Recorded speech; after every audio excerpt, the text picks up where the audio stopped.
Et si votre passion du vélo prenait une nouvelle dimension? Rejoindre la Fédération française de cyclotourisme, la FF Vélo, c'est bien plus que rouler à vélo. C'est partager des sorties conviviales, c'est progresser grâce aux conseils des plus expérimentés, partager aux plus jeunes qui souhaitent se développer, mais c'est aussi profiter de milliers d'événements. Adhérer, c'est aussi bénéficier de nombreux avantages, de formation, dans un cadre qui donne encore plus de sens à chaque coup de pédale. Alors, êtes-vous prêt à trouver un club? Pour cela, rendez-vous sur le site ffvélo.fr et rejoignez la grande communauté des cyclotouristes. FF Vélo, le vélo ensemble. Bonjour à toutes et à tous, bienvenue dans un nouvel épisode du podcast Tous en selle, le podcast qui vous accompagne dans toutes vos aventures cyclistes, que vous soyez un aventurier, un professionnel, un amateur ou juste un randonneur.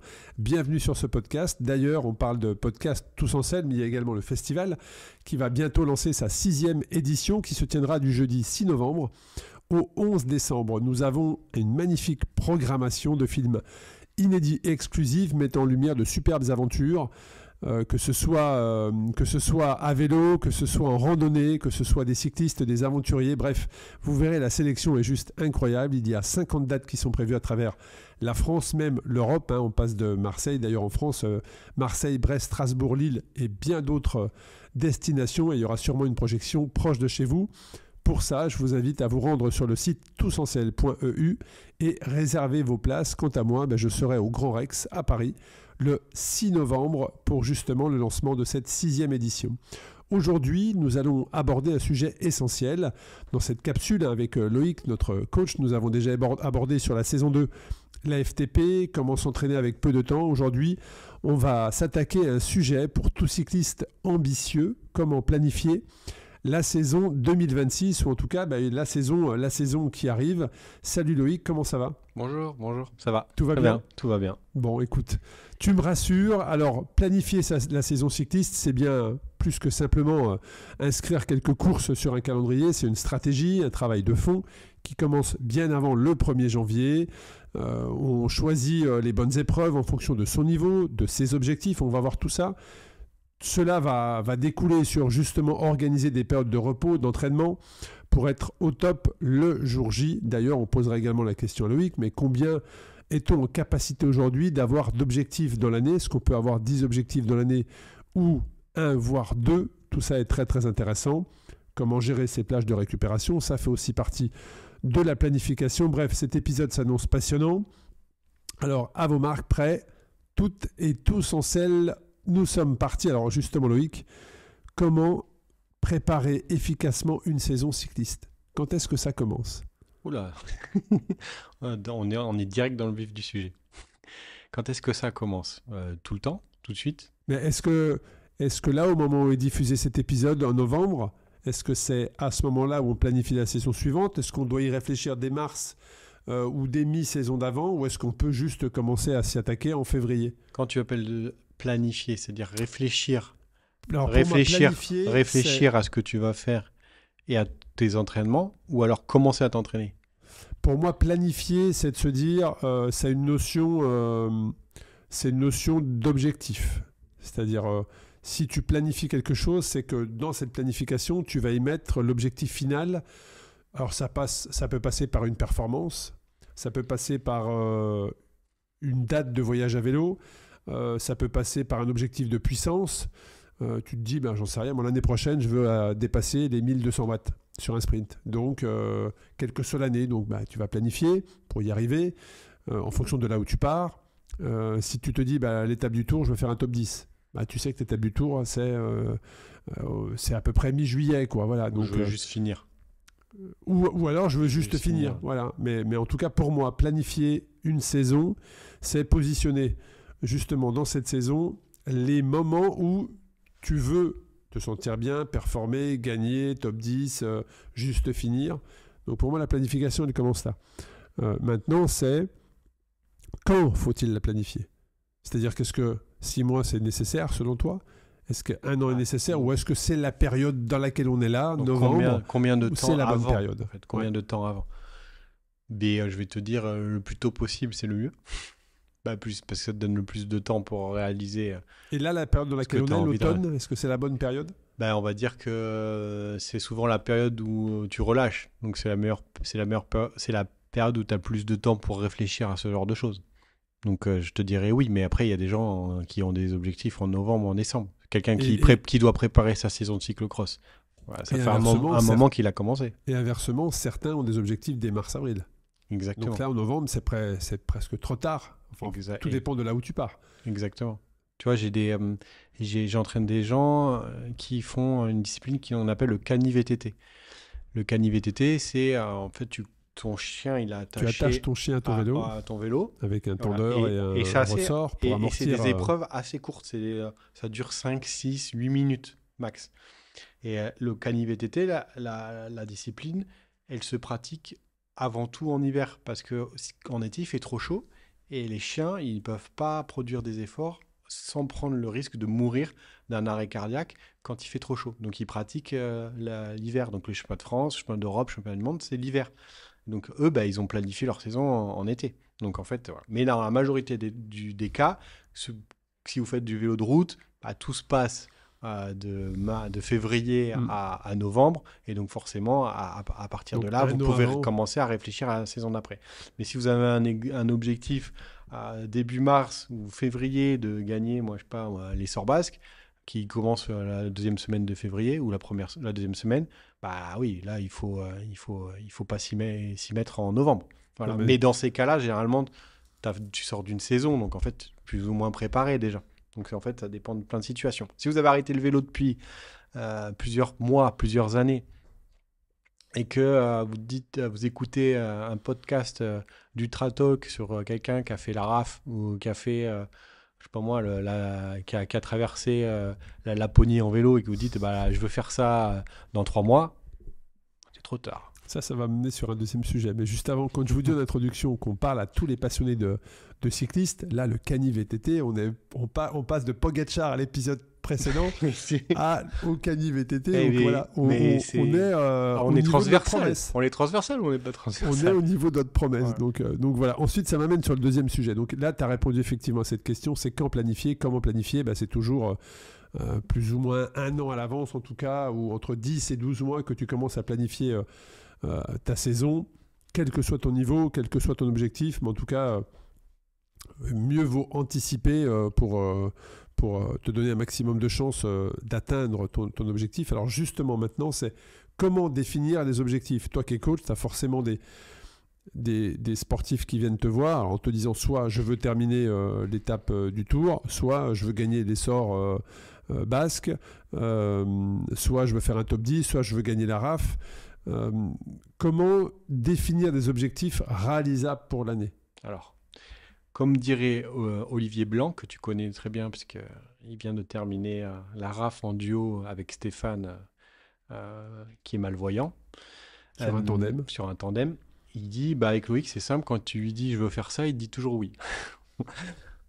Je vais relativiser ses propos. Il faut distinguer la performance et le rêve.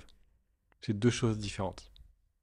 Quand tu as un rêve... Mais toi, en tant que coach... Quand tu as un rêve, j'ai pas le droit de dire non. Je dirais toujours, vas-y, fonce, mais. D'accord? Mais il faut falloir tant de temps, mais il va falloir s'engager comme ça, mais voilà. Mais c'est ton rêve. C'est intéressant ce que tu dis, parce qu'il y a aussi la notion tu dois aller au bout, même si tu échoues. S'il y a une notion de performance, c'est différent. Parce que tu peux dire, quelqu'un qui te dit, par exemple, je veux faire un top 10 sur l'étape du Tour. Alors, bien évidemment, et qui a fini 2000e cette année. Tu peux lui dire, l'année prochaine, ça sera compliqué. Par contre, peut-être, alors après, tu as la notion d'âge, de quel travail tu fais, tout ça. Mais peut-être que tu peux lui dire, l'année prochaine, ça va être compliqué. Mais par contre, peut-être que dans 3-4 ans, tu peux t'en rapprocher. Ah, mais non, je vais sûrement lui dire, c'est pas possible. Parce que moi, j'ai les datas des top 10. Et lui, il a ses datas. C'est comme si tu disais, je vais prendre un exemple, Kevin Vauquelin, il dit, dans 5 ans, je veux être aussi fort que Pogacar. En fait, c'est pas possible. Tu peux, même dans 10, même dans 20, il te fera peut-être 10 vies pour y arriver. Tu vois? Il y a des choses qui sont pas possibles dans notre vie. Si tu prends un temps infini, tout est possible. Putain, mais tu me frustrais tellement à me dire que c'est pas possible. Ouais, par contre, tu as des rêves. Tu vois, on a Seb Scotto dit Fassano. Ben oui, qui a partagé d'ailleurs sur son qui a expérience comme sur la rêve RAF, de gagner la RAF. Ouais. Et ça, tu peux pas lui interdire. C'est son rêve. Mais moi, je trouve ça génial. C'est incroyable. Il nous écoute forcément parce qu'il fait partie de la structure Tous en Selle. Moi, je trouve ça génial qu'il le partage. Parce qu'en France, on a toujours, tu sais, cette culture de ne pas dire, ou en tout cas de passer pour quelqu'un très orgueilleux ou d'arrogant, de dire bah, moi, j'ai un rêve. Voilà. Et lui, il l'annonce, il l'affiche, il le communique. Et moi, je trouve ça génial et en toute humilité, parce que attention, on ne tombe pas sur le pigeon de, tu vois, Seb, il a fait 2 préparations olympiques en voile. Enfin, c'est quand même un sportif de haut niveau. Il a une capacité dans la gestion du sommeil hors norme. Voilà, non mais donc oui, on est d'accord. C'est pas quelqu'un qui arrive de nulle part et qui se dit demain je vais gagner la RAF. Voilà. Seb, il a été dans 2 préparations olympiques en voile. Il a terminé la RAF à plusieurs reprises, quelle que soit la distance. Il va se donner les moyens et il communique juste en disant ben moi je me donne les moyens de gagner la RAF, mais c'est surtout de se dire je vais tout mettre en place pour être, et j'aime beaucoup sa manière dont il l'exprime, la meilleure version de moi-même le jour J. Et rien que pour ça, moi je dis chapeau, bravo, et j'espère que ça va inspirer plein de gens. Et donc il sait dire que dans son rêve, il accepte d'échouer. Tu vois, et les gens, les gens qui ont des objectifs de performance, ils ne se donnent pas le droit d'échouer. Donc c'est pour ça que c'est pas la même chose en fait en termes en termes de réponse. Donc pour toi, la première chose, c'est d'être réaliste. En fait, c'est ça. C'est ton rôle en tant que coach d'accompagner en disant bah, ça c'est réaliste, ça ne l'est pas. Mais quand c'est la notion de performance, elle amène à se poser cette question. Est-ce que c'est réaliste ? La notion de rêve, elle ne se pose pas, en fait. Est-ce que tu as déjà refusé d'accompagner un coaché parce que justement, le mec n'était pas réaliste, ou la nana, mais pas réaliste sur son objectif ? Moi, je viens de voir demain, je te dis, putain Loïc, je vais faire un top 10 l'année prochaine. Alors, en vélo, c'est quand même... alors, comme ça, là, je n'ai pas de souvenir en vélo que ça me soit arrivé. À pied, en course à pied, c'est la culture de la course à pied, des plans d'entraînement magazine, qui font qu'en fait, les gens ils disent je veux courir à 3h30, donc je vais prendre un programme 3h30. Sauf que le mec, tu feras ce que tu veux, il lui faudra peut-être 6 ans, 7 ans pour courir 3h30. Et en course à pied, c'est très commun, oui. Moi, si je te dis demain, je veux finir un marathon en 5 heures. Je veux finir un marathon, ça n'a rien à voir. 5 heures, mais en fait, ils n'arrivent jamais à dire. Il n'y a personne qui m'a contacté me dire je veux finir le marathon. En fait, ils veulent toujours faire un temps. Et souvent, c'est des temps qui ne sont pas possibles. De toute façon, ils ne contactent pas, parce qu'ils ont essayé avant eux-mêmes. Tu vois ? Et moi, je leur dis, et t'as fait quoi ta meilleure perf ? Je sais pas, sur semi, j'ai fait 2 heures. Et tu veux courir le marathon en moins de 4 heures ? En fait, là, on ne va pas y arriver, en fait. Il va te falloir plusieurs années, il va falloir faire un entraînement. Et puis, au bout d'un certain temps, je serai seulement capable de te dire c'est possible ou pas possible. Tu vois ? C'est comme ça, quoi. Et après, il y a des farfelus. Il y en a...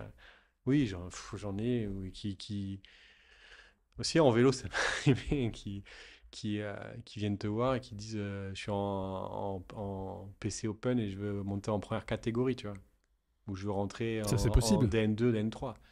C'est encore différent, ça. Oui, quand DN2, quand DN3, le gars c'est il quand a même 17 très organisé ans, maintenant. quand il a 16, 17, 18, il y a une possibilité. Mais quand la personne elle arrive et qu'elle a 30 ans et qu'elle fait du vélo depuis 10 ans... c'est pas possible en fait. Voilà.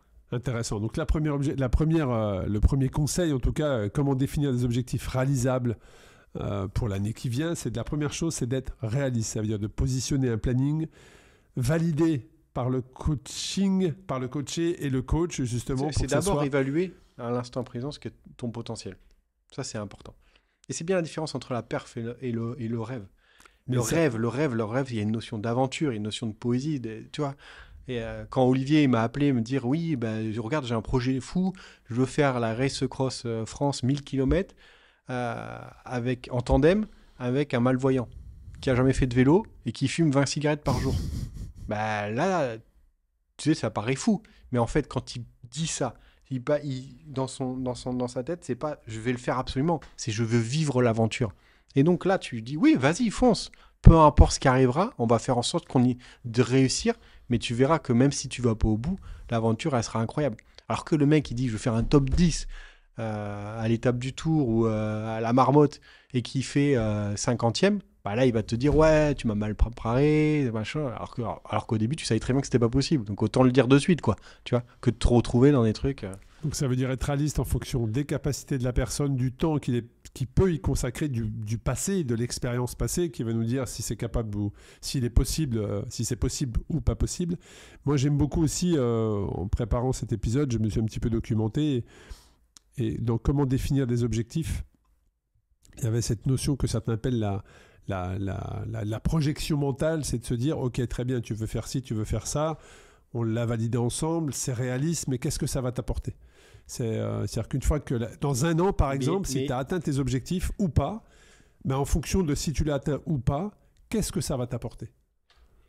Et ça, c'est une question très importante. Et quand c'est un rêve, la réponse, elle va couler de sens. C'est-à-dire que la personne, elle va répondre, elle aura déjà réfléchi à ça. Quand c'est un objectif de performance, souvent, tu n'as pas de réponse. C'est souvent... Ça t'amène à la réflexion, en tout cas. Voilà, mais tu vois, c'est pour ça qu'il faut bien distinguer les deux. Et quand tu vas dire, je vais faire un top 10 à machin, à l'étape du tour, souvent, la question, parce que j'ai envie, parce que j'ai envie de... Voilà, il n'y a pas de réponse directe, quoi. Et donc oui, ça c'est la motivation profonde, oui, elle est importante. Parce que ça, et ça j'ai mis du temps à le comprendre, ça permet de tout de suite anticiper l'engagement de la personne dans son projet. Et si la réponse, la motivation profonde n'est pas fixée sur soi-même, mais plutôt sur les autres, le regard des autres, avoir confiance en soi, prouver que, souvent, si tu es face à des difficultés, le projet il s'effondre. Voilà. Non, ça c'est intéressant. Et tu penses qu'il est possible de positionner combien de rendez-vous où tu dois être au top dans la meilleure version de toi-même, comme dit Seb, par an? Combien de fois tu peux reproduire la meilleure version de toi-même dans l'année?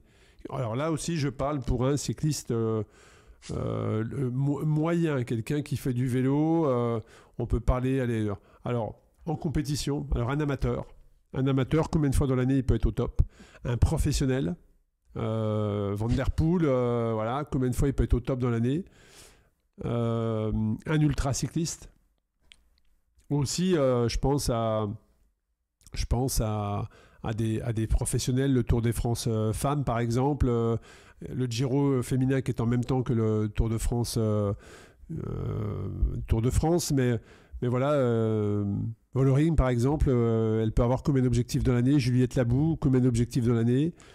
Mais alors, je peux pas répondre à cette question ça avec dépend une seule réponse. Ça dépend de la personne, ça dépend de la discipline. Moi, on m'a toujours dit, Arnaud, tu ne peux pas gagner tous les dimanches. Alors que moi, quand j'étais au départ, tu voulais gagner tous les dimanches. Bon, alors ça, je suis pas d'accord avec ça, parce que tu peux aussi gagner en n'étant pas le plus fort. Oui, en étant malin, bien évidemment. Donc en fait, cette réponse-là, elle n'a aucun sens. Alors oui, quand tu es à mon niveau, c'est possible. C'est-à-dire à bas niveau, tu peux faire un top 3 ou un top 5 tous les dimanches, c'est possible. Maintenant... Non, mais potentiellement, tu peux gagner même en n'étant pas le plus fort, même en élite. Oui, mais pas tous les dimanches. Enfin, c'est dur. Non, mais quand tu es sur la ligne, tu sais pas si c'est le bon dimanche ou pas le bon dimanche. Tu peux pas te dire, tu peux l'avoir préparé. Comme c'est pas mon pic de forme, je peux pas gagner. Non, c'est pas forcément comme ça qu'il faut aborder la course. Déclenché. Ce que je veux dire par là, c'est que les professionnels, eux, rare est la fois où ils gagnent alors qu'ils ne sont pas préparés pour gagner. Tu es d'accord avec moi? Les professionnels, je parle. Professionnel, celui qui gagne, c'est que c'était... il n'y en a qu'un qui gagne chaque course. Tous les autres, ils perdent. Et c'est pas forcément le plus fort. Ouais. Et c'est souvent pas le plus fort, sauf dans les... Oui, mais généralement, ils ont quand même programmé leur préparation pour être au pic de leur forme dans cette période-là pour potentiellement gagner cette course, tu vois. Oui, mais dans tous les grands événements, de toute façon. C'est un Paris-Roubaix, par exemple. Ouais. Celui qui va gagner, c'est généralement pas... C'est pas le mec qui l'a pas préparé, quoi. Ah ben non, complètement. Voilà, donc... Mais c'est arrivé que c'était pas le plus fort qui a gagné. Oui, ça peut arriver. Oui.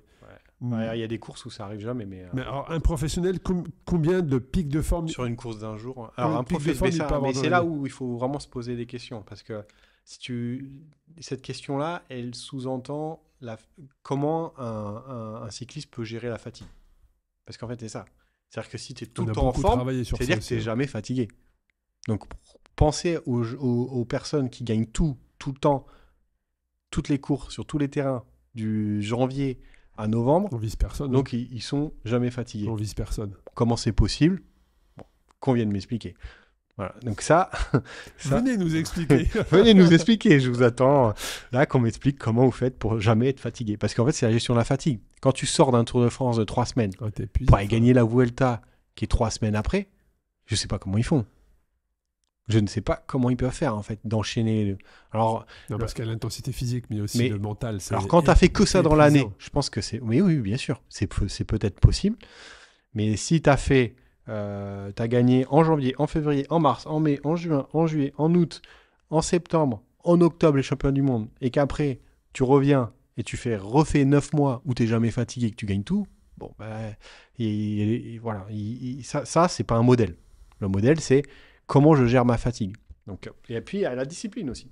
Si je fais des courses de VTT qui durent 1 heure, ça n'a rien à voir si je fais des courses d'ultra qui durent 7 jours, ou 5 jours, ou 6 jours. C'est rien à voir. Donc, c'est la réponse. Il n'y a pas une réponse. Ça dépend de ta capacité à gérer la fatigue, à récupérer, et le contexte dans lequel tu pratiques ta discipline. Voilà. Faire gagner, être au max de ta forme pendant 2 mois, 3 mois avec des courses d'1 heure, c'est beaucoup plus réalisable que si tu fais des courses qui durent 6 ou 7 heures. Mais après, aussi ou des courses par étapes. Ouais, mais il y a aussi la pression que doivent avoir, là je parle des professionnels, un amateur, s'il ne gagne pas le saucisson et la bouteille de rouge le week-end et qui fait 2e et 3e, bon, personne va lui en tenir rigueur, alors que les professionnels, c'est leur métier, hommes et femmes, moi je pense à une Demi Vollering, tu t'attends à ce qu'elle gagne chaque course en fait, tellement elle est forte. Je pense à un Pogacar ou un Vingegaard, quand ils sont au départ, c'est pas pour faire 20e ou 15e. D'autant plus que Vingegaard fait que ça. Lui, quand il commence sa saison... Oui, il gagne. Il faut qu'il gagne. Faut qu'il gagne. Parce que lui, il est payé pour faire qu'une course dans l'année. Oui, c'est vrai. Tu vois, c'est vrai. Alors qu'un Pogacar, effectivement, il est capable de gagner en mars et de gagner en octobre et puis de gagner au milieu quasiment une course, 2 courses sur 3 auxquelles il participe. Donc, c'est vrai que tu as raison. En fait, il n'y a pas de bonne réponse. Je pense que chacun, ça dépend du modèle. Mais en tout cas, en ultra, ce qui est clair, c'est que des courses de plus de 1000 à 2500 km, tu peux avoir comme objectif peut-être 2 dans l'année. 2, c'est déjà beaucoup. Déjà, c'est beaucoup. Hein. C'est beaucoup. On pense à des exemples comme Sébastien Saint-James qui ne sont pas un exemple, même si c'est un client fidèle. C'est pas forcément recommandé d'enchaîner des 1000 km toutes les 3 semaines comme ça. Et puis il a fait... oui, en effet, c'est compliqué. Ouais. Surtout pour quelqu'un qui a une vie active, qui passe pas son temps à récupérer. C'est-à-dire qu'à un moment donné, ça peut passer. Donc en one shot, ça va passer. C'est-à-dire que tu vas faire ta saison comme ça. Par contre, derrière... Il faut récupérer. Voilà. De toute façon, les signes, ils sont très vite. Hein. Si tu as fait trop, si tu as mal planifié ta saison, puisque c'est le thème de l'épisode, c'est très simple. Hein. La première chose qui va se passer, tu vas tomber malade tout le temps. Voilà. Système immunitaire qui est épuisé. Il n'y a plus de soutien du système immunitaire. Et là, il n'y a qu'une solution, c'est de s'arrêter, de se reposer. Voilà. Ouais, intéressant. Et est-ce que la solution ne serait pas d'avoir un objectif? Là aussi, je parle tout niveau. Certains, ça peut être finir l'étape du Tour, d'autres, ça peut être le top 10 de l'étape du Tour. Mais donc, un objectif qui est prioritaire, donc on peut appeler l'objectif A. Et puis derrière, pour se motiver et faire justement un petit peu s'auto-évaluer, se dire, voilà, donc ton objectif A, il va être mi-juillet. Et puis, on va te mettre 2 objectifs B qui vont être début juillet et début juin, et puis un objectif C qui va être avril. Et comme ça, tu te mets pas de pression, c'est-à-dire que tu fais ton objectif qu'on peut dire, c'est le C, qui te permet d'avoir un échelonnage. Ensuite, tu vas progresser, continuer tes phases de préparation pour arriver à l'objectif A. Est-ce que ça pourrait pas être une solution pour maintenir une motivation dans la saison? Que vous partiez en gravel, en bikepacking ou que vous rentriez du boulot le soir, chaque détail compte. Des pneus adaptés, une sacoche bien placée, une chaîne impeccable, c'est là que Cyclable entre en jeu. Que ce soit pour une escapade en pleine nature ou traverser la ville, tu peux tester et personnaliser ton vélo avec des experts et des professionnels cyclables dans 83 magasins en France et en Suisse. Parce qu'un vélo bien préparé, c'est tout simplement plus de plaisir, plus de kilomètres et surtout plus d'aventures. Quand tu me poses la question, la première chose à laquelle je pense, c'est déjà est-ce que le mot objectif est le bon mot? Parce qu'objectif, ça sous-entend obligation. Tu vois ce que je veux dire? Oui, engagement. Engagement, obligation. Et donc ça, déjà, voilà, il faut se poser la question. Est-ce que c'est un objectif ou c'est une envie, un désir, une perspective pour plus tard? Voilà, tu vois, être en bonne santé, c'est pas un objectif. Tu vois, c'est vital, c'est le sens de la vie, tu vois. Voilà, gagner 10 watts sur ta FTP, c'est un objectif. Voilà. Il faut bien se poser la question, mais tu pourrais aussi dire je veux gagner 10 watts de ma FTP sans donner un objectif. C'est-à-dire que c'est-à-dire que c'est pas un objectif, c'est pas une obligation. C'est-à-dire que déjà, tu te dis, tu acceptes l'échec. C'est très important. Parce qu'en fait, quand tu planifies quelque chose, souvent, tu omets la possibilité d'échouer. Et en fait, ça, c'est la première erreur. Parce que, en fait, si tu veux réussir quelque chose, si tu veux aller vers quelque chose, te développer, progresser, si tu veux aller vers un épanouissement, il faut accepter l'échec parce que ça fait partie du processus. Donc déjà, dans la planification, il faut bien discuter avec la personne pour bien comprendre déjà ses motivations. Et après, quand tu réfléchis au début à ce que tu vas faire, il est toujours plus simple de se concentrer sur une chose. Mais toujours bien d'avoir des roues de secours, tu vois. Voilà. Et de saisir les opportunités. C'est ça qui est important aussi. Parce que si tu vois, tu pars... je prends l'exemple d'un cycliste, il veut faire cette course-là, qui était au mois de juin, qui durait 7 jours à travers la France. Et je veux faire que ça. Je veux pas faire de course de préparation parce que mon objectif, c'est ça.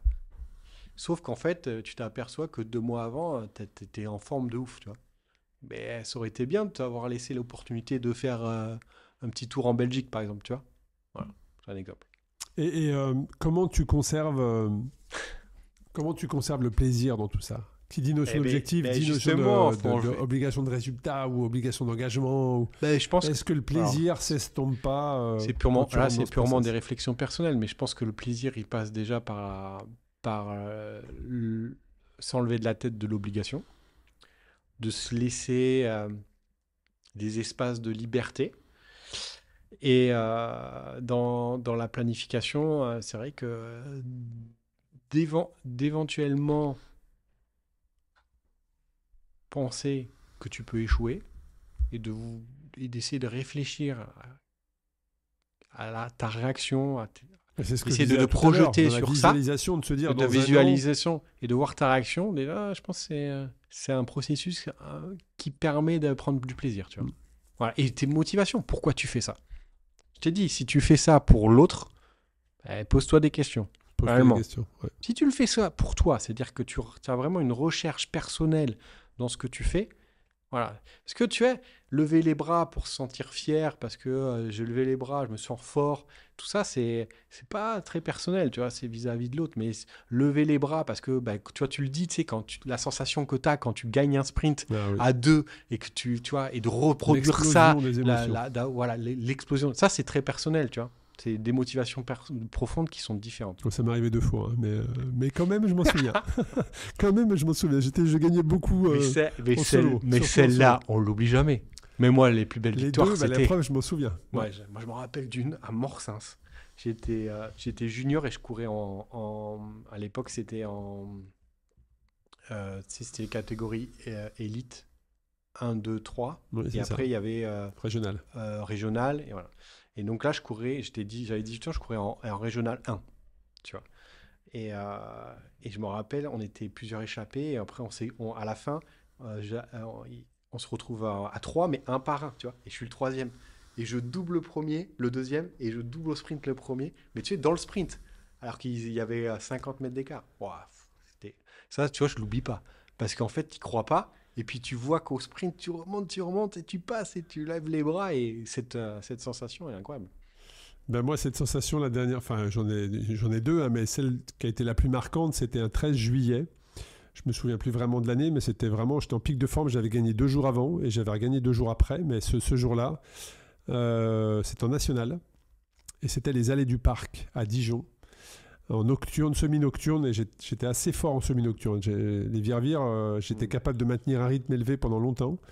Et effectivement, l'échappée avait vraiment eu beaucoup de mal à se dessiner, parce qu'on se connaît tous, hein, voilà, on se connaissait tous. L'échappée avait eu beaucoup de mal à se dessiner. Le SCO Dijon maîtrisait quand même bien ça avec la SPTT Dijon. Et puis, on sort à 12, je crois, à 4 tours de la fin. C'était un petit vire-vire, hein, donc il y avait beaucoup de tours. Et on sort à 12, donc il y a 10-15 secondes qui se prend. Donc, voilà, un tour de l'arrivée, on sait qu'on va arriver au sprint. Et sans vraiment réfléchir, j'ai déclenché mon sprint probablement au bon moment. Et je me souviens avoir eu cette sensation de vitesse. Je me dis que c'est grâce à mes roues Spinergie de l'époque, qui étaient des roues fabuleuses, qui m'ont propulsé. Lesquelles, celles en nylon ou celles avec le... En carbone, les lamelles de avec carbone. Les lamelles, ouais. Et j'ai senti vraiment cette propulsion et je me revois où c'est à celui qui lâche le premier. Ça dure 15 secondes, peut-être 20 secondes, mais il faut produire ton effort jusqu'à ce que, roue à roue, on était vraiment au même niveau. C'est ouf ça. Et c'est à celui, tu vois que tu prends 1 centimètre. Et je me rappelle, j'ai gagné devant Stéphane Bentière, qui était champion de France plusieurs fois sur piste, qui pour moi était un coureur qui avait les capacités de passer professionnel. Stéphane Bentière était un très très gros coureur en Bourgogne. Et je gagne devant Stéphane Bentière. À la surprise générale, personne ne m'attendait. Mais je gagne et je me souviens que sur le podium, celui qui gérait, ça porte un nom, pas l'entraîneur régional, mais le sélectionneur de la région me dit voilà, tu as gagné ton ticket pour courir avec les professionnels à Château-Chinon dans 3 semaines. T'imagines bien, rouler avec les professionnels, Jalabert Virenque, il sortait du tour, c'était un rêve de gosse, et puis finalement la parole n'a pas été tenue, et du coup je suis parti faire la bringue à Benidorm avec mes potes à la place. Donc voilà, tellement j'étais déçu et ma saison était pliée. Donc ça c'est l'anecdote, mais je reviens sur le sujet du jour, c'est l'entraînement, la prise du plaisir. Alors moi j'ai un sujet sur ça, c'est comment ne pas tomber dans la bigorexie quand on a un objectif, un entraînement qu'on veut bien réussir. Là, c'est pareil, je te parle d'expérience personnelle. Moi, ceux qui nous écoutent depuis longtemps sont informés, mais j'ai vécu le surentraînement. J'ai été bigorexique, c'est très clairement. Voilà, ça c'est vu les symptômes que m'avait décrit Marion Borgne, que j'avais reçu sur un podcast, avec qui je suis d'ailleurs toujours en contact, à qui je passe un chaleureux bonjour. Comment ne pas tomber, toi, en tant que coach, à quoi tu fais attention ? Parce que c'est la limite, elle est être engagé, être volontaire, avoir envie de réussir et basculer dans la bigorexie. Il y a une frontière qui est très très fine. Ouais. La bigorexie, ça veut dire ne pas avoir la souplesse et oui, c'est ça. Ça veut dire être rigide dans ses entraînements, se dire là, je suis malade, je suis pas bien, je suis fatigué, ne pas savoir s'écouter et quand même aller faire sa séance, malgré le fait que tu saches que tu es fatigué. Tu vois, ça revient à ce que je te disais tout à l'heure. Très difficile, pourquoi ça. Tu fais ça et est-ce que j'accepte de me donner des fenêtres de liberté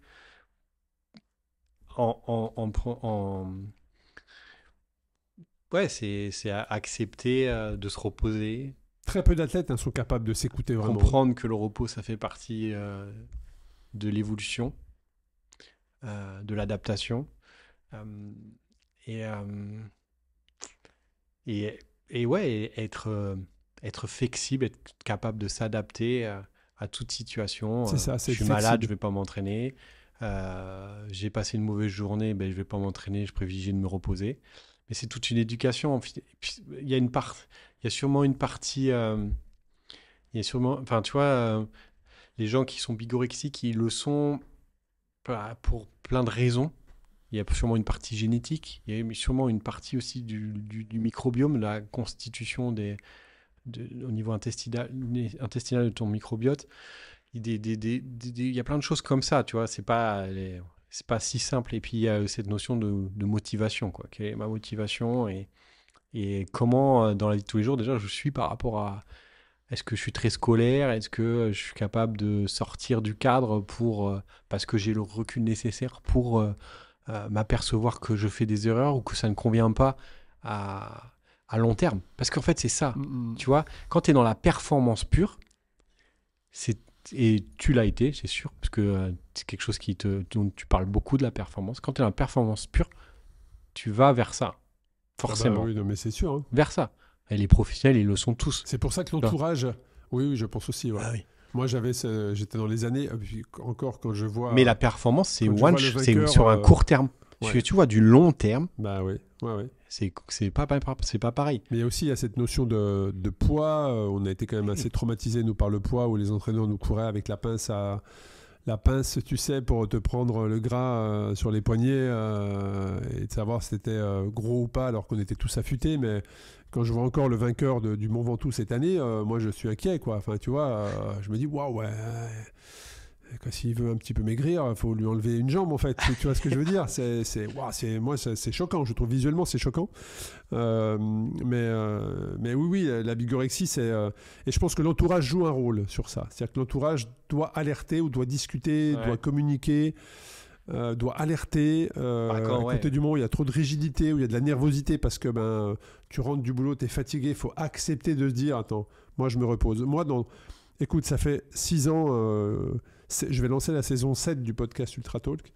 Il y a une personne qui m'a vraiment marqué, qui pour moi est la personne qui représente l'écoute de soi-même. Tu vois, je sais écouter mon corps, je l'assume pleinement, ça ne me pose pas de problème, et je suis performant. C'est Camille Bruyat, une traileuse.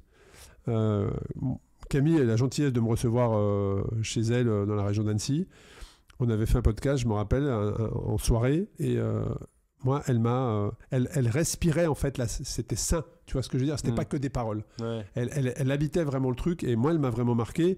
D'ailleurs, je la cite souvent quand je parle de savoir s'écouter, et je pense que quand tu as cette capacité-là, t'es pas loin d'être... Et quand t'es performant, t'es un champion, tu vois ce que je veux dire, parce que tu sais t'écouter, quand il faut être performant, t'es au rendez-vous, mais en même temps, t'as sauté un entraînement parce que tu estimais que pour ton corps, pour ton esprit, c'était bien de le sauter. Moi, je pense que quand tu arrives à cette sérénité-là, respect, bravo. En tout cas, moi, ça m'inspire beaucoup, tu vois. Ouais. Et je pense qu'il faut faire attention dans le vélo, parce que dans le vélo, il y a... Ça parle beaucoup, puis on est beaucoup observé, et puis on va te faire une critique sur ton poids. Tu vois, donc voilà, c'est quand même un microcosme assez spécial quand on est dedans. Hein. Tout se sait, mais en même temps, rien ne se dit. Donc voilà, faut aussi faire attention à ça et savoir se protéger. Je pense que l'entourage doit alerter sur je m'engage dans un entraînement, je planifie ma saison. Mais il y a des personnes qui s'engagent trop, sont trop rigides, et là, l'entourage doit jouer un rôle de dire attention, est-ce que tu es bien certain que c'est bon pour toi ? Voilà. Donc je voulais te poser cette question, mais quelles sont les autres erreurs que toi tu peux constater dans les personnes qui planifient une saison, et quelles sont les erreurs qui font qu'elles n'arriveront pas à atteindre leur objectif ? Pensez, pour les coursiers, pensez que tu vas progresser pendant la saison. Donc c'est intéressant ça. Oui, c'est-à-dire que tu planifies tes entraînements avec beaucoup d'intensité dans une saison bien chargée. Donc ça veut dire tous les dimanches ou 3 week-ends par mois. Donc tu progresseras plus dans la saison. Mais non, c'est ce que j'expliquais dans un podcast. En fait, il faut bien comprendre que c'est pendant l'hiver où l'adaptation est la plus propice. Enfin, la période de l'hiver est la plus propice à l'adaptation. Parce que il y a des temps de repos qui sont respectés. Quand tu cours tous les dimanches, beaucoup, qu'est-ce que tu fais ? Tu passes ton temps à récupérer. Si derrière, tu rajoutes un stress, à un moment, c'est popcorn. Hein. Je veux dire, c'est normal. Parce que à un moment donné, ton corps, il va récupérer que 90%, puis après, la fois d'après, 88, 80, et puis après, il n'y a plus rien, tu vois. Et souvent comme ça que tu décides de faire une coupure, parce que tu n'avances plus. Oui, c'est trop tard, en fait. Ouais, c'est trop tard, T'aurais pu le effectivement. faire avant, en fait. Tu vois, c'est ça. Donc ça, c'est la première erreur que peuvent faire les coursiers, ou les personnes qui font des cyclos, qui les enchaînent, parce qu'il y a des gens qui font ça, qui enchaînent tous les dimanches. Exactement. Ouais. Donc il faut accepter que pendant les périodes où il y a beaucoup d'intensité du fait des compétitions ou des cyclos, il faut avant tout récupérer et travailler l'hiver pour arriver à cette période-là. Pour les gens qui ne font pas de compétition et qui font du vélo pour le plaisir, ouais. C'est pareil, et ça j'en vois beaucoup, c'est faire, tu vois, l'hiver tu n'as pas fait grand-chose, puis dès qu'il fait beau, tu te nourris de kilomètres, de volume, jusqu'à l'épuisement. Et des fois, tu arrives à l'épuisement total, où les gars, ils arrêtent 3 semaines, 4 semaines, et puis ils reprennent. Donc ça a une influence très néfaste sur le long terme. très négatif, puisque c'est prise de poids. Parce qu'après, à un moment donné, le stress oxydatif que ça crée, le stress au niveau des cellules fait que les cellules adipeuses vont aussi être impactées et qu'elles vont être moins sensibles à l'insuline et donc on régulera plus difficilement son poids, tu vois, par exemple. Tu dérègles la balance énergétique aussi, il y a une compensation du métabolisme de base qui va jouer. Et puis après, sur l'aspect psychologique, tu vois. Tu rentres sur des périodes après parce qu'en fait tu vas rentrer sur des périodes de dépression, puis après tu vas ressortir par le sport, puis tu risques de te blesser, même si ça arrive rarement, mais ça arrive, tu vois. Ça, et puis sur les personnes qui font des longues distances, l'erreur c'est de devoir multiplier les courses. C'est l'erreur parce qu'il faut accepter qu'il faut un temps de récupération du fait de la violence de la discipline, parce que c'est violent en fait. On avance comme des tortues, c'est vrai. T'avances pas vite, mais c'est violent. Parce que tu dors pas. Tu vois, là, cette année, moi, je l'ai fait en mode plus cool. Je dormais 6 à 8 heures par semaine. Je suis rentré, par jour. Oui, au lieu de dormir 15 heures par semaine, j'ai dormi 6 à 8 heures par jour, le soir, la nuit. Et je suis rentré rincé, tu vois. Et que les mecs qui ont fini en 10 jours, ils sont rentrés dans quel état, quoi. Et qui dormaient 3 heures par semaine, t'imagines ? Par jour. Ouais, par jour. C'est traumatisé toujours. Oui, t'imagines la violence. Oui, j'imagine bien. Là, il faut du temps. Il faut accepter pendant 2 semaines, 3 semaines de s'écouter, de savoir est-ce que je suis capable de reprendre, d'être à l'envie, pas replonger dans une prépa parce que j'ai un truc dans un mois qui fait 1000. Le sommet est difficile. Des comme ça. Le sommet est très difficile. Ouais. Des ultra cyclistes qui font ça. Ils font 700, puis 500, puis 1000, toutes les 3 semaines, 4 semaines, puis ils tombent malades, puis ils comprennent pas, et puis ils vont quand même faire la course malade, puis à un moment donné, il n'y a plus rien. C'est rideau, terminé, je me mets au lit, pendant 3 mois, je bouge plus. Ouais, c'est vrai que moi, j'avais été traumatisé par le sommeil aux États-Unis, où j'avais dormi à peu près, je pense, 1h30 par nuit. Et les 8e, 9e et 10e jours, j'avais rajouté des micro-siestes de 15 minutes parce que je m'endormais au feu rouge. Et quand tu dis une fois qu'il termine, il ne touche plus le vélo, moi, je n'ai pas touché mon vélo pendant 1 an. Ouais, mais du coup, sur le long terme, c'est pas bon en fait. Ah bah non. Voilà. Non, parce que tu sais pourquoi tu le fais. Tu sais que tu as cet objectif d'être finisher. Alors, c'est très, très dur mentalement. Hein. Tu vas chercher des ressources insoupçonnées. Il y a même parfois, je pense qu'à la fin, il y a eu une dissociation entre mon corps et mon esprit. Hein. Je vois des photos, très clairement, j'étais plus là. Là-dessus, j'ai pas de doute. Mais oui, c'est difficile, non pas dans l'intensité, mais dans l'engagement. Mais j'ai vu des vidéos, je crois que c'était cette année, où il y avait un gars, il le portait pour monter sur son vélo. Tu l'as pas vu pour la rame ? Ah bah c'est possible. Oui, c'était à la rame, et il le soutenait à droite, à gauche, et vous faisait monter sur le vélo et partir. Moi, j'ai Jean-Luc Pérez avec qui on a gagné la rame en équipe de 2. Alors quand je dis on a gagné, moi j'étais pas sur le vélo, j'étais le team manager et j'avais géré toute la stratégie en 2019. Et donc c'était avec Steven Hart, qui est pour moi un coureur exceptionnel, c'est un champion. Et Jean-Luc Pérez, qui est aussi un champion, qui a 53 ou 54 ans. Alors que Evan Stevenard est un ancien pilote et qui probablement a raté sa carrière de cycliste tellement il a une classe incroyable sur le vélo. Eh bien Jean-Luc, ce qu'il faut savoir, c'est que une semaine avant Race Cross America en 2019, tombe à Longchamp. C'est-à-dire va s'entraîner à Longchamp une dernière fois, tombe le dimanche, ça, il arrive et on le sort de l'avion à Los Angeles. Quand on le descend, il est en fauteuil roulant. Et le mec, il termine la rame. Donc effectivement, on lui tenait son vélo pour qu'il puisse passer sa hanche. Enfin, c'était incroyable. C'est violent quand même, quand tu mets du temps à récupérer tout ça. C'est violent, ouais, effectivement. Donc, on a changé.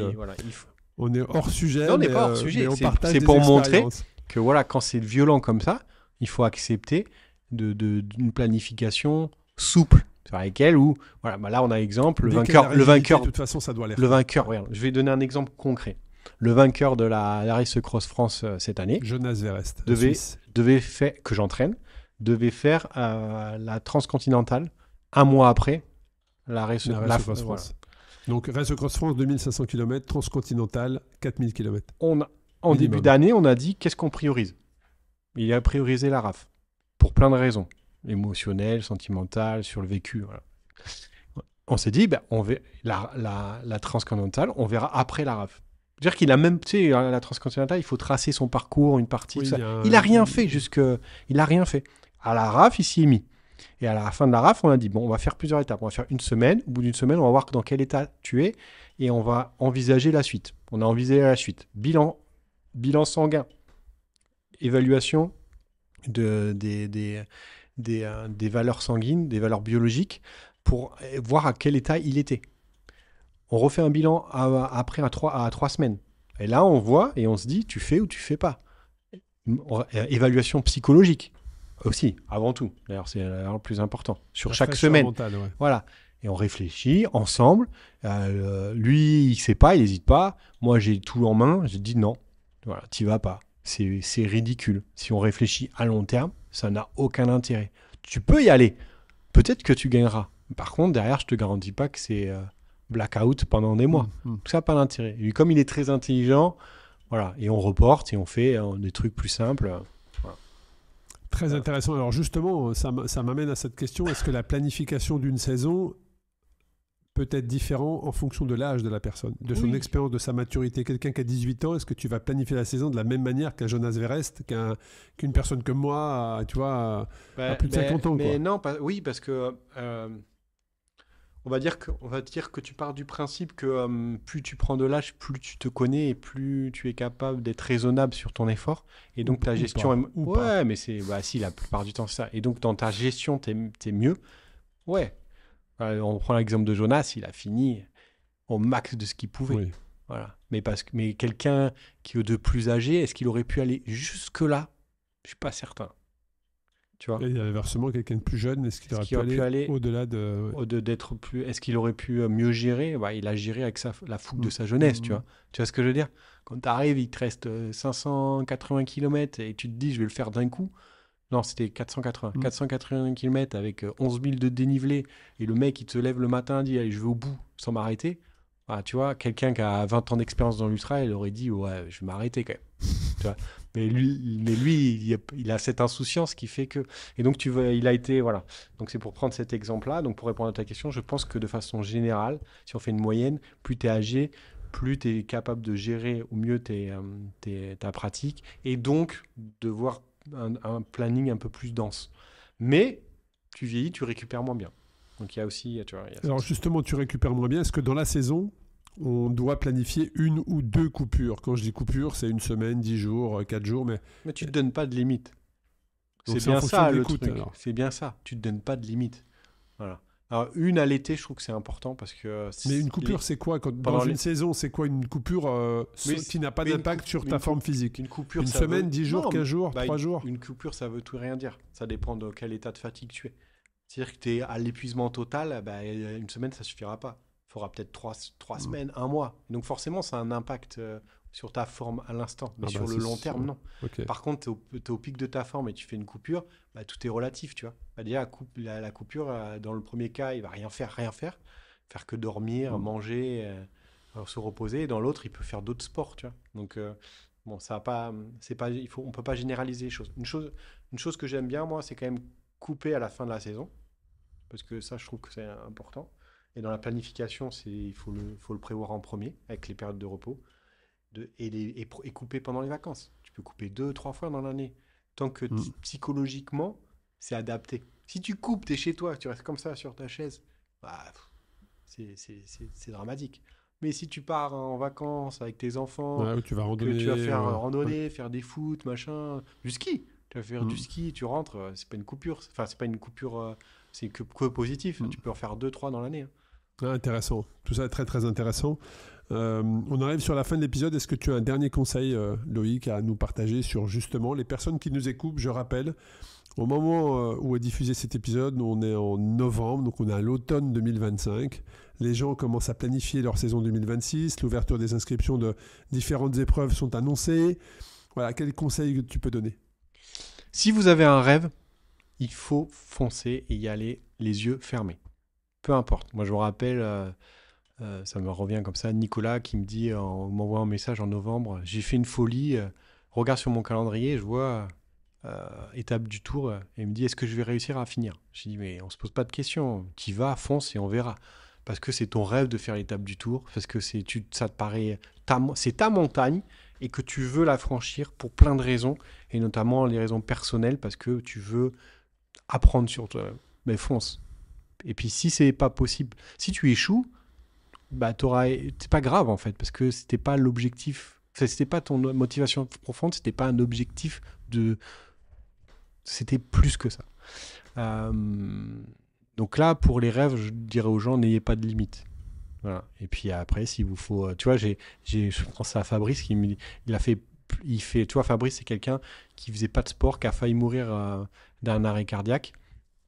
Enfin, pas d'un arrêt cardiaque, mais qui a une pathologie, qui avait des pathologies cardiaques, et le médecin lui a dit, si vous continuez comme ça, vous allez mourir demain, qui avait des gros problèmes de santé, et qui s'est mis à faire du triathlon, et ça l'a permis de revivre, tu vois, et qui a fait plusieurs Ironman, et là il me dit, ouais, je veux traverser la Manche à la nage. Mais vas-y en fait, tu vois, vas-y, je sais pas si tu y arriveras, mais qu'est-ce que ça fait d'essayer, tu vois, voilà, vas-y. Ouais, le mec, il veut se mettre 30 heures à nager, qu'il y aille, en fait. Tu vois, voilà, je trouve que ça, c'est quand les gens viennent et on planifie. Voilà, 1 an, 2 ans, 3 ans, et puis voilà, tu vois.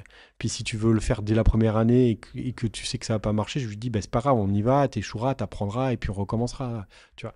Par contre, voilà, si je veux gagner tel cours, je veux être prêt de tel cours, je veux me qualifier pour les championnats de France de contre-la-montre. Là, je vais faire un marathon en 3h30, en 3h15, en 3h10. Là, ça nécessite déjà d'évaluer tes capacités sur l'instant T. Et puis après, d'être rigoureux sur le plan que tu veux mettre en place pour aboutir à cet objectif, en te laissant des espaces de liberté et de l'adaptation pour pouvoir, si les choses ne se passent pas comme prévu, bifurquer à droite, à gauche, mais en tout cas, aller vers vers le développement de soi. Voilà. Bon, très bien. Un grand merci pour tous ces conseils, Loïc. Cet épisode qui concernait la planification justement de la saison à venir. Si vous avez des suggestions d'épisodes, n'hésitez pas à nous les envoyer sur nos réseaux, sur justement les réseaux du podcast Tous en Selle. Un grand merci pour votre fidélité. N'hésitez pas à vous rendre sur le site tousencelle.eu pour justement voir où est-ce qu'est le prochain festival, et probablement proche de chez vous. Vous allez certainement trouver. En tout cas, un grand merci pour votre fidélité. Puis je vous donne rendez-vous dès la semaine prochaine pour un nouvel épisode du podcast Tous en Selle. À bientôt. Merci. Salut Loïc. Salut.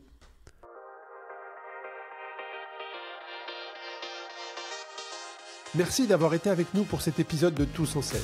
J'espère que ces conseils, ces stratégies et ces histoires vous aideront à mieux vous préparer à progresser et à profiter pleinement de vos sorties à vélo. N'oubliez pas, l'important n'est pas seulement d'aller plus vite, plus loin, mais de prendre du plaisir et de comprendre votre pratique. Pour retrouver tous nos épisodes, les articles détaillés et les ressources complémentaires, rendez-vous sur le site tousencelle.eu. Abonnez-vous et partagez vos retours, vos questions et vos expériences nourrissent le podcast et font grandir notre communauté. Je vous souhaite une excellente semaine, à très vite pour un prochain épisode.